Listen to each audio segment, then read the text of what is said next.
श्रोताओं, ये खबर अगर आपको अच्छी लगी है तो कृपया नीचे दिखाए गए लाइक के बटन को क्लिक करें, और अगर आप रेडियो जनखबर से जुड़ना चाहते हैं तो पास में दिए गए सब्सक्राइब के बटन पर क्लिक करें।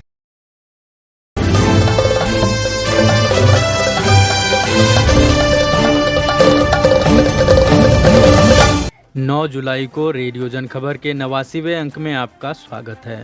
पहले सुर्खियां। खराब मौसम के कारण शुक्रवार को अमरनाथ यात्रा की गई स्थगित। यूपी में दलित युवक ने बिजली जोड़ा तो लाइनमैन ने पीटा, चप्पल पर थूक कर चटवाया। राहुल गांधी को मानहानि केस में गुजरात हाई कोर्ट से झटका। एटीएस ने अपनी चार्जशीट में वैज्ञानिक कुरूलकर पर पाकिस्तानी एजेंट के प्रति आकर्षित होने और मिसाइल प्रणाली की बातें साझा करने के लगाए आरोप। संयुक्त राष्ट्र की रिपोर्ट के अनुसार देश में 41% से ज़्यादा लोगों के घरों में नहीं है बाथरूम की व्यवस्था। अब खबरें विस्तार से। जम्मू कश्मीर में हो रहे खराब मौसम के कारण शुक्रवार को अमरनाथ यात्रा स्थगित कर दी गई है। अधिकारियों ने बताया कि बालटाल और पहलगाम दोनों ही मार्गों पर यात्रा स्थगित कर दी गई है।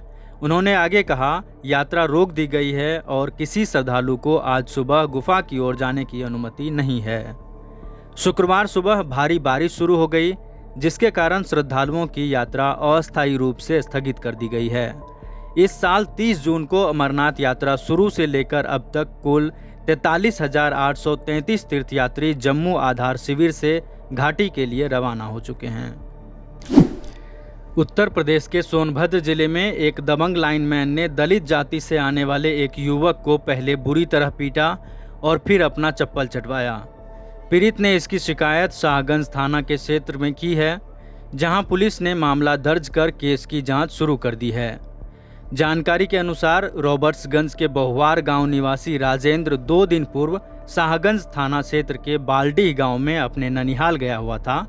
बताया जा रहा है कि कुछ दिन पहले इलाके के लाइनमैन द्वारा उसके मामा सहित अन्य घरों का बिजली कनेक्शन काट दिया गया था। वहां पहुंचने पर जब उसे इस बात की जानकारी हुई तो उसने काटा गया कनेक्शन जोड़ दिया। साथ ही कथित तौर पर गांव के भी कुछ लोगों ने भी उससे अपना बिजली कनेक्शन जुड़वा लिया।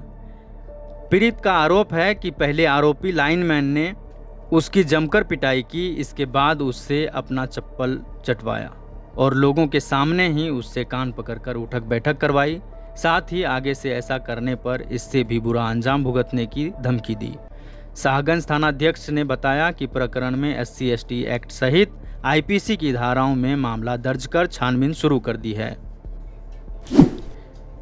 गुजरात हाईकोर्ट ने शुक्रवार को मोदी सरनेम मामले में कांग्रेस नेता और पूर्व सांसद राहुल गांधी की याचिका को खारिज कर दिया है। मोदी सरनेम मामले में टिप्पणी को लेकर राहुल गांधी को आपराधिक मानहानि के तहत दोषी ठहराया गया था और इस फैसले को उन्होंने गुजरात हाईकोर्ट में निलंबित करने की अपील की थी। बता दें, राहुल ने ललित मोदी, नीरव मोदी का हवाला देते हुए पूछा था कि सभी चोरों के सरनेम मोदी ही क्यों है। इसी बयान के बाद राहुल के खिलाफ आपराधिक मानहानि का मामला दर्ज हुआ था। राहुल गांधी पर आरोप लगा था कि उन्होंने पूरे मोदी समुदाय की प्रतिष्ठा पर चोट पहुंचाई है।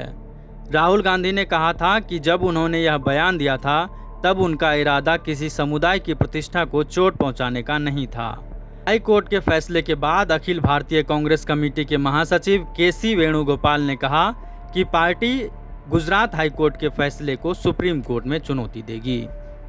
भारतीय वैज्ञानिक के खिलाफ चार्जशीट दायर करते हुए एटीएस ने कहा कि DRDO के वैज्ञानिक प्रदीप कुरूलकर जारा दासगुप्ता नामक पाकिस्तानी खुफिया एजेंट की ओर आकर्षित हो गया था और उसने खुफिया रक्षा परियोजनाओं के अलावा भारतीय मिसाइल प्रणालियों के बारे में उससे बातचीत की थी।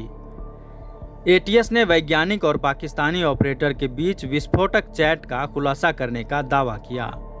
महाराष्ट्र पुलिस के आतंकवाद निरोधक दस्ते ने 30 जून को अदालत में कुरूलकर के खिलाफ चार्जशीट दायर की थी। वे पुणे में DRDO की एक लैब का निदेशक था। इससे पहले कुरूलकर के RSS से जुड़ाव के भी चर्चे हुए थे। आज़ादी के दशकों बाद भी देश के हर घर में बाथरूम की सुविधा उपलब्ध नहीं है। संयुक्त राष्ट्र द्वारा जारी नई रिपोर्ट के अनुसार देश में केवल 58.7% लोगों के घरों में स्नानघर की सुविधा उपलब्ध है, जबकि 41% लोग इससे वंचित हैं। यह रिपोर्ट 5 जुलाई 2023 को जारी की गई है, जिसे संयुक्त राष्ट्र बाल कोष और विश्व स्वास्थ्य संगठन ने सम्मिलित रूप से तैयार किया है।